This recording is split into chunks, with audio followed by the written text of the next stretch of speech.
하나님 말씀은 호시아서 6장 6절 한 절 말씀입니다. 호시아서 6장 6절 같이 읽을까요? 호시아서 6장 6절 한 절입니다. 같이 읽읍시다. 시작.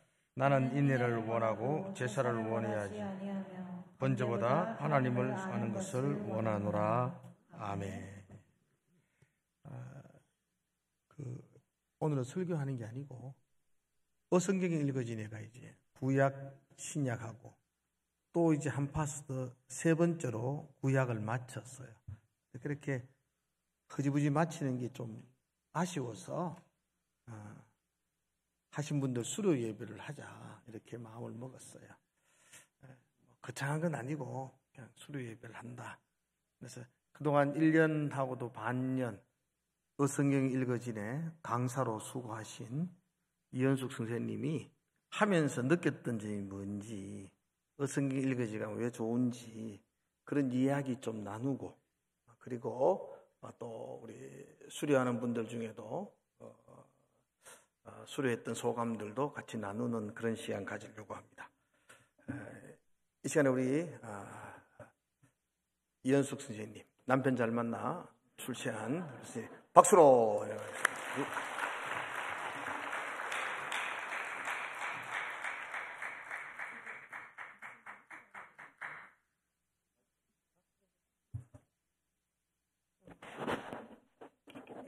이거 끄랍니다. 잘 들리십니까? 제가 강의할 때 이렇게 하는 게 습관이 돼가지고 이건 좀 어색해서 눈에 익은 우리 학생들이 앞에 앉아 있어서 그나마 마음이 좀 든든합니다. 주일날 교회 왔는데 어떤 집사님이 아이고 사모님 오늘 요번 수요일날 사모님이 설교하신대요 이런 소리를 하시더라고요. 그래서 제가 깜짝 놀랐어요. 제가 분명히 이거 할 때 설교란 그 1도 꺼낸 적도 없고 그냥 잠깐 어성경이 읽어지네 그게 어떤 건지 잠깐 소개하는 걸로 하라고 했는데 설교라고 주보에 설교 이은숙 사모 딱 적혀 있더라고요. 그래서 깜짝 놀랐어요. 그래서 내가 양복이라도 맞추러 가야 되나 이런 말을 했었고, 또 오늘 저녁에 우리 아들이 퇴근을 하고 왔으는 그래 엄마 빨리 가야 되니까 빨리 밥 먹고 좀 해라 이러니까 왜 뭔 일인데 하길래 어성경이 읽어지네 수료식 하면서 내가 간증 좀 해야 된다니까 드디어 목사 꿈을 이뤘냐 하면서 이러더라고요. 저는 태초부터 목사를 꿈꾼 적도 없고 어릴 때부터 사모가 되겠다고 계속 기도하면서 준비해 왔었지, 제가 이렇게 사람들 앞에서 뭔가를 가르치고 하나님에 대해서 이렇게 한다는 걸 상상도 못했는데 제가 어떻게 여기까지 왔는지 진짜 하나님 외에는 설명할 방법이 없습니다. 저는 다만 사모로서만 이렇게 섬기려고 했었는데 하나님의 말씀을 이렇게 가르치는 그게 동참하게 돼서 기쁘기도 하고 부담도 됩니다.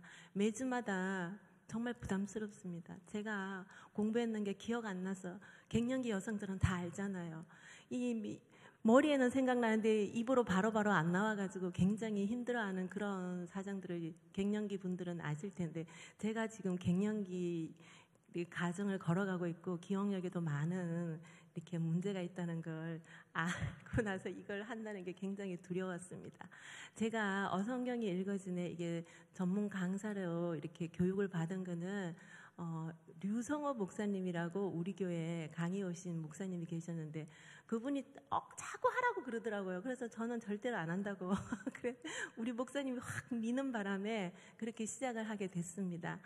시작을 하는 전문 강사 과정이 녹록지는 않더라고요. 정말 그 평생 한 번도 경험하지 못한 방광염도 걸려봤었고, 하여튼 살이 빠진 건 기본이고, 하여튼 공부 이제 끝났다고 다 정리한 그 상태에서 다시 시작하기가 쉽지 않았는데 정말 하나님의 은혜로 이렇게 마치게 되었어요. 하는 동안에 하나님 조금만 더 일찍 부르시지, 조금만 내가 기억이 바짝바짝 할 때 불러주셨으면 제가 잘할 수 있을 텐데 왜 이렇게 가르니까 불러가지고 날 이렇게 힘들게 하냐고 막 그랬었는데, 하나님과 성령님과 동행하면서 하는 그 기쁨이 있더라고요. 내 힘으로 뭔가 하려는 그런 것보다도 성령님께서 도와주신다는 그 강력한 임재 가운데서 해나가는 기쁨이 있었기 때문에 제가 이렇게 해올 수 있었던 것 같아요. 자, 감사합니다. 자, 우리 인간에게는 욕구란 게 있습니다. 배가 고프면은 음식을 먹고 싶은 욕구, 자손들을 번식시키고 싶은 그런 욕구가 있듯이 우리 가운데는 진리 욕구란 게 있습니다. 물론 우리 교회 다니시는 분들은 하나님을 알고자 하는 욕구라고 지칭할 수가 있는데, 이 진리에 대한 욕구가 있어서 비록 성경에 대해서 잘 알지는 못한다 할지라도 이 성경을 읽고 싶고 알고 싶어하는 마음이 누구나 다 있어요. 그래서 우리가 새해 첫날이 되면 결심하잖아요. 결단하잖아요. 올해는 꼭 성경을 한번 읽어보리라. 결단을 하는데 창세기부터 쭉 넘어가요. 그러다 보면은 레위기에 가면은 위기가 와요. 이 레위기 한 번도 들어보지도 못했고 지금 행하지도 않는 그런 제사법들이 막 나타나니까 재미가 없어요. 그게 또 신약으로 넘어가요. 또 마태복음 가다 보면은 족보가 나오네. 족보가 또 재미가 없어요. 왜냐하면 알지도 못하는 이런 그런 것들이 막 나오기 때문에 또 포기하고 또 덮어놨다가 또 그렇게 시간이 지나면서 이렇게 성경을 제대로 읽어내지 못하는 그런 답답한 심령들이 성도들에게는 다 있는 것 같더라고요. 자, 그런 욕구들을 해결하지 못한 채 시간이 흐르면서 어느덧 장로도 되고 권사도 되고 집사도 직분도 받고 보니까 더 이 내가 성경에 대해서 잘 모르는 것에 대해서 질문하는 것조차 너무너무 두려운 거예요. 교회 오면은 무조건 믿어라. 물으면은 왠지 신앙이 없어 보이고 믿음이 없어 보이는 것처럼 보이니까 사람들이 질문을 하기조차 꺼리는 거예요. 그러다 보니까 이 가슴속은 답답한데 하나님에 대해서 제대로 알고 싶은데 말 꺼내면 부끄러울 것 같고 또 가만 참고 살아가자니 너무 답답하고 그런 경험이 많으셨죠. 대부분 성도들이 그렇게 살아가고 있다는 거예요. 그런 식으로 신앙생활을 하고 있다는 거예요. 그런데 이 어성경에서는 그런 어떤 답답한 것들을 풀어주는 조금의 그런 역할들을 해내는 그런 기능이 있다는 거예요.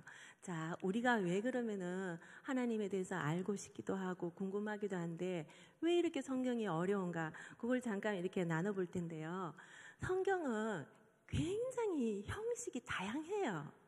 다양하다는 게 어떠냐면은 이 성경이 그냥 어떤 한 형식으로만 쓰여진 게 아니고 시로 표현되어진 성경도 있고 사기, 그러니까 역사로 이렇게 표현된 것도 있고 설거지 형식으로 때로는 법조문으로 이렇게 여러 형식으로 쓰여졌다 보니까 우리는 사실 그렇게 전문성을 갖고 교육을 받은 사람들이 아니잖아요. 기자들 가운데도 의학적으로 전문으로 하는 기자가 있고 법적으로 경찰적으로 이렇게 다양하게 이렇게 기자들이 있잖아요. 그러한 거 마찬가지로 우리는 이렇게 다양한 형식으로 쓰여진 성경을 우리가 다 소화해내기에는 전문성이 좀 떨어지는 부분이 없잖아 있기 때문에 이 성경을 제대로 읽어내기가 좀 힘든 부분이 있다는 겁니다. 사실 이 성경은 기록한 사람을 표현할 때에 저자라고 표현하지 않습니다. 왜냐하면은 하나님의 말씀을 있잖아요. 유기적인 영감으로 받아서 기록했기 때문에 기자라고 표현하지 저자라고는 표현하지 않아요. 하나님께서 이 성경을 기록할 때에 자, 은수가 오늘부터 내가 창세기를 불러줄 테니까 받아 적어라 이렇게 하지 않으셨다는 거예요. 하나님께서 그 모세가 가지고 있는 학식이라든지 삶의 어떤 살아온 방식이라든지 감성이라든지 철학이든지 인격이 그 모든 걸 이용하셔가지고 모세가 충분히 이해할 수 있는 그런 어떤 소양을 가진 상태에서 이 하나님의 말씀을 받아서 기록하게 하셨다는 거예요. 그래서 성경을 기록한 사람을 기자라고 표현하지 저자라고는 표현하지 않습니다. 자, 그리고 이 성경을 정말 읽기 힘든 건 뭐냐면은 이 성경이 너무도 낯선 언어들이 많다는 거예요. 히브리 문화를 배경으로 쓰여진 성경이었기 때문에 지명, 이런 것들이 다 낯설어요. 맞잖아요. 자, 우리가 성경이 만약에 대한민국에서 일어난 사건이면 경상부터 어느 지방에 김서방 누구네 집에서 어떻게 일이 벌어졌다 이러면 굉장히 우리가 알아듣기 쉽잖아요. 그런데 지명부터 낯설고 이론부터 낯으니까 이 책이 엄청 어렵게 되는 거예요. 그래서 이 성경을 제대로 알고 읽어내기 위해서는 반드시 이스라엘의 역사나 지리 배경이나 문화적인 그런 배경들을 알아야지만이 성경을 제대로 우리가 읽을 수 있다라는 거예요. 그 어성경이 읽어지느라 하면은 그런 것들을 조금 이렇게 깔아줍니다. 읽을 수 있도록. 혹하시는 마음 생기시죠? 자, 그리고 또 정말 중요한 건 뭐냐면은 우리가 있잖아요. 자라난 환경이 틀리다는 거예요. 자라난 환경은 어쩌면은 세계관이라고도 말할 수 있는데 이 세계관이라는 것은 어린아이든 어른이든 박사든 정말 일자무식인 사람이든지 다 갖고 있다라는 거예요. 가치관은 이렇게 교육에 의해서 바뀔 수도 있고 형성될 수 있는 그 여지가 있는 부분인데 세계관은 어릴 때부터 자기가 경험을 통해서 쌓아놓은 어떤 거기 때문에 잘 바뀌지 않아요. 우리는 있잖아요. 내가 인정하든 인정하지 않든 간에 유교 문화권에서 자랐어요. 그래서 사물을 보는 이 관점이 기독교적인 관점으로 보는 게 아니라 유교적인 그런 관점으로 이 사물을 보게 돼요. 맞죠? 우리 어머니가 늘 우리 목사님 보고 했던 말이 뭐냐면 우리 목사님은 이렇게 앉아서 다리를 잘 떨어요. 그러면 항상 했던 말이 야 이놈아 복 나간다. 다리 떨지 말라. 그것도 어쩌면은 유교 세계관에서 나온 어떤 그런 말인 것 같기도 하더라고요. 자, 이런 세계관이 다 틀리기 때문에 성경을 보면은 이 성경을 제대로 이해하고 받아들이기가 어려워요. 그래서 우리가 성경을 제대로 읽어내지 못하는 한 요인이 될 수도 있다는 거예요.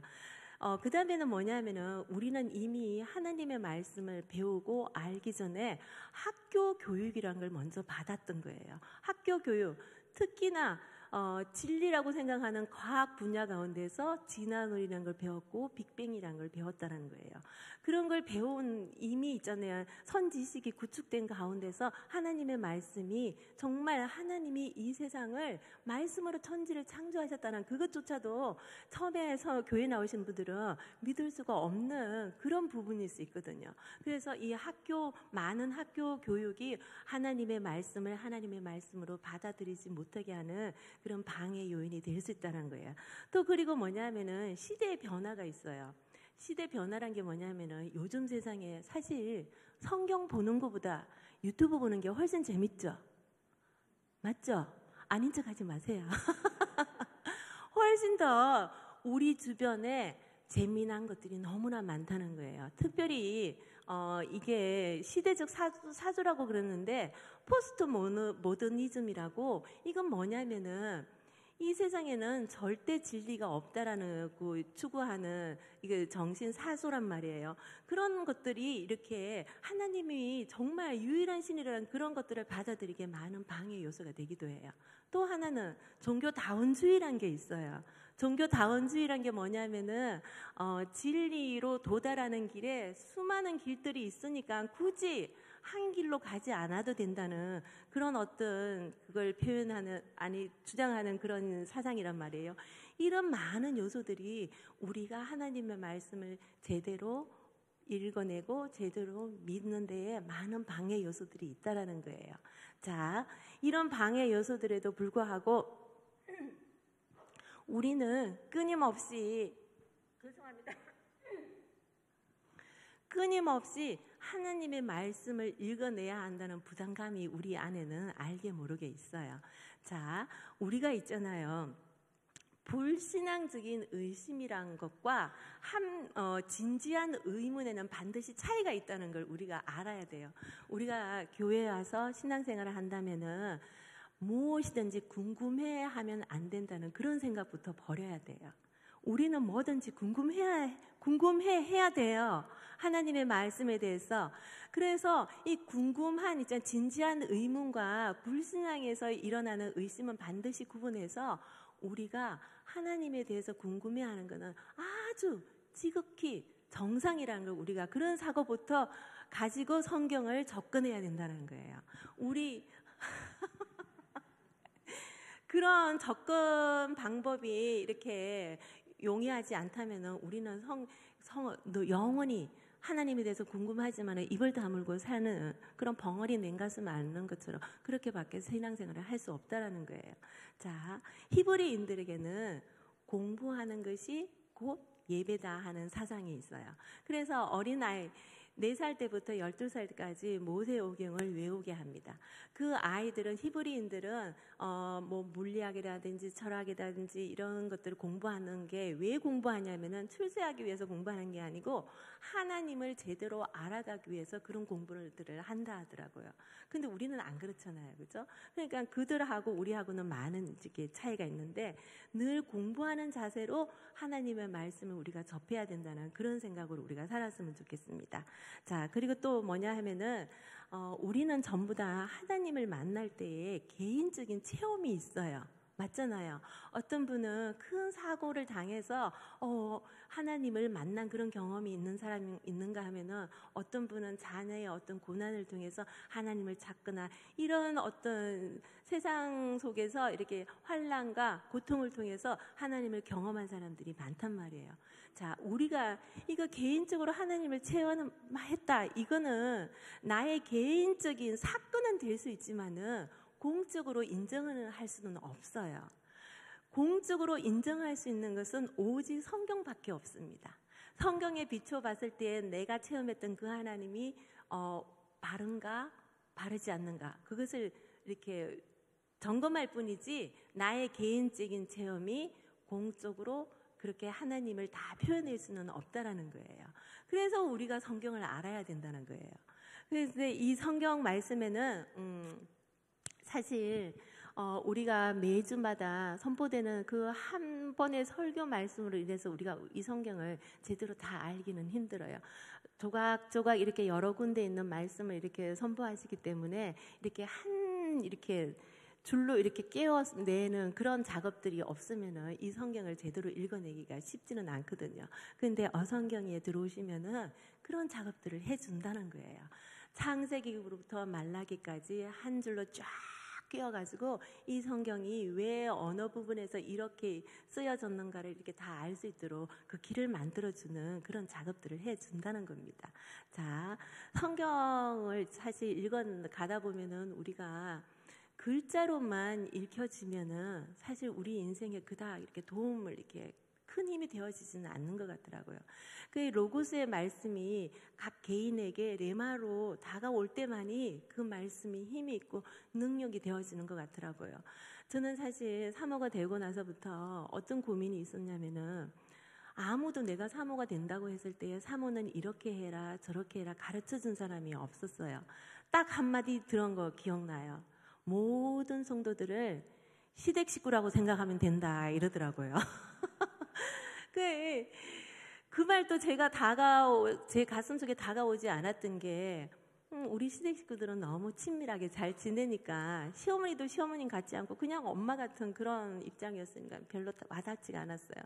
그래서 그 나의 답답한 가슴을 하나님 앞에 아랜 적이 있었어요. 하나님, 내가 사모가 되긴 했는데 제가 어떻게 해야 될지 모르겠다고. 손님들이 찾아오면은 들어오세요, 차 한잔 하세요 하고 보내야 할지, 안 그러면 문 앞에서 그냥 감사합니다 하고 보내야 할지 그것마저도 내가 잘 모를 때가 있다. 그러니까 하나님 제게 좀 알려달라고 했을 때 하나님께서 제게 주신 말씀이 있어요. 그 말씀이 뭐냐면은 시편 32편 8절의 말씀이었는데, 내가 너의 갈 길을 가르쳐 보이고 내가 너를 주목하여 훈계하리란 말씀이셨어요. 그 말씀을 딱 주시더라고요. 근데 정말 하나님이 놀랍게도 지금까지 이렇게 이 사역하는 가운데 하나님께서 정말 세밀하게 저를 교훈해 가시는 그런 과정들을 많이 느꼈었어요. 만약에 이 말씀이 없었다면은 저는 어떻게 사모해야 해야 될지 사람에게 가서 조언을 구하거나 방법을 구하거나 그렇게 할 수밖에 없었던 것 같아요.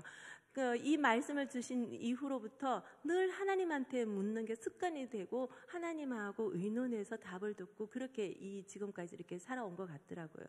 사실 하나님께서 이 말씀을 주시는 것에 대해서 감사하긴 하지만은 하나님이 좀 치사하다는 느낌도 사실은 있었어요. 왜냐하면은 내가 원하는 하나님은 내가 돈이 필요할 때 돈을 주시고, 내가 아프면은 병을 낫게 하시고, 내 가운데 뭔가 다툼이 있으면 그걸 해결해 주시고, 나는 그런 하나님이었으면 좋겠다는 마음이 간절했었어요.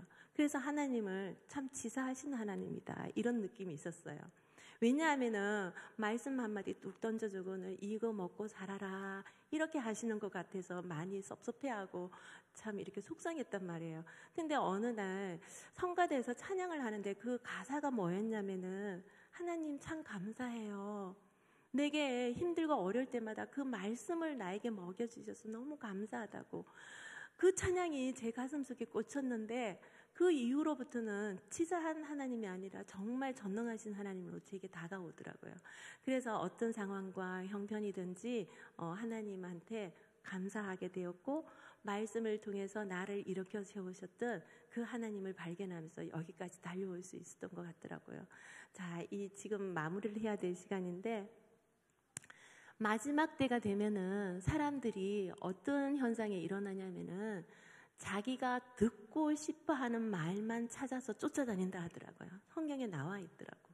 하나님의 말씀을 모르면은 그렇게 살아갈 수밖에 없다라는 거예요.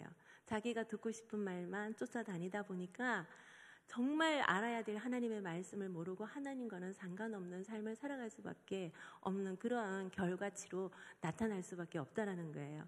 그리고 뭐냐 하면은 성경 말씀에 제가 가장 힘이 됐던 말씀이 또 하나가 있는데, 하나님을 안다고 말할 수 있는 것은 하나님의 말씀대로 살아낼 때만이 하나님을 안다고 말할 수 있다고 이렇게 쓰여져 있더라고요. 그래서 내가 단순히 이 말씀을 암기하고 잘 알고 이런다고 해서 하나님을 안다고 하는 게 아니라 하더라고요. 하나님을 안다고 말할 수 있는 것은 하나님의 율례대로 그렇게 살아냈을 때만이 하나님을 안다고 말할 수 있다고 하더라고요. 이 안다는 것은 사실 우리가 윤석열 대통령 알잖아요. 대통령님을 알잖아요. 근데 그건 1차적인 알에 지나지 않는다는 거예요. 우리가 서로 안다는 것은 서로 그 사람이 어떠한 삶을 살고 어떠한 환경에 있고 다 시시콜콜 아는 거잖아요. 그 성경에서는 안다는 단어가 어디에 표현되어 있었냐면은 아담과 하와가 동침함에 이 단어가 안다는 단어로 이렇게 쓰여졌다 하더라고요. 그러니까 하나님과의 어떤 친밀한 관계, 안다고 말할 때는 1차적인 그냥 문자 속에 있는 그 하나님을 아는 것에서 그치면 안다고 말할 수 없다는 거예요. 정말 동침함의 그 친밀한 단계까지 나아가야지만이 하나님을 알 수 있다라고 말할 수 있다고 그렇게 성경에 쓰여져 있는 거 있더라고요. 그 하나님을 알아가는 그 방법 중에는 성경 말씀도 있고 여러 방법이 있는데, 사람을 통해서 사람과의 관계 속에서도 하나님을 알아가는 그런 것도 있는 것 같더라고요. 제가 어성경일을 하면서 지금도 우리 그 수료식 아는 분들이 눈이 초롱초롱한데 얼마나 그 눈 속에서 알고자 하는 열정과 그 열심이 있는지, 그 열심 때문에 제가 힘든 과정 속에서도 이렇게 여기까지 올 수 있었던 것 같아요. 그래서 참 감사하고, 여러분들한테 제가 마지막 수업 시간에 얘기했듯이 어성경이 읽어지네 여기가 끝이 아니고 여기부터 시작이라고 제가 말씀드린 거 기억하시잖아요, 그죠? 그래서 그 13주간의 과정을 끝마치면서 지금부터 혼자 성경을 먹는 훈련들을 스스로 해 나가야 된다는 걸 부탁을 드렸었는데, 여러분들도 하나님의 말씀이 도대체 무엇을 얘기하는가, 이 시대를 살아가는 나에게 그 옛날에 쓰여진 하나님의 말씀이 지금 나에게 뭐라고 말씀하시던가 궁금하지 않으세요? 사실 이거는요, 과거의 역사거든요. 그 역사를 통해서 하나님이 지금 이 시간을 살아가는 나에게 끊임없이 말씀하고 계신다는 거예요. 그냥 글자 그대로 있는 게 아니라 하나님은 정말 전지전능하신 하나님이 말씀으로 우리 가운데 오셔갖고 우리랑 같이 동거하기를 원하시는데, 말씀 안 보고 맨날 유튜브만 보면 하나님은 슬프게 한다는 거예요. 그래서 이 끊임없이 글자로 쓰여진 말씀으로만 있게 하지 마시고 살아 움직여 역사하는 그 하나님의 말씀으로 내게 역사할 수 있도록 여러분들이 열심히 좀 공부했으면 좋겠습니다. 오늘 수료하시는 분들 너무너무 수고하셨고 감사드리고요. 앞으로도 하나님의 말씀을 좀 알고 싶다 이러면은 언제든지 어성경이 읽어지네 그 프로그램이 있으니까 같이 오셔서 같이 이렇게 실험하면서 이렇게 하나님을 좀 더 알아가는 그런 관계가 됐으면 좋겠습니다요. 잘 들어주셔서 감사합니다.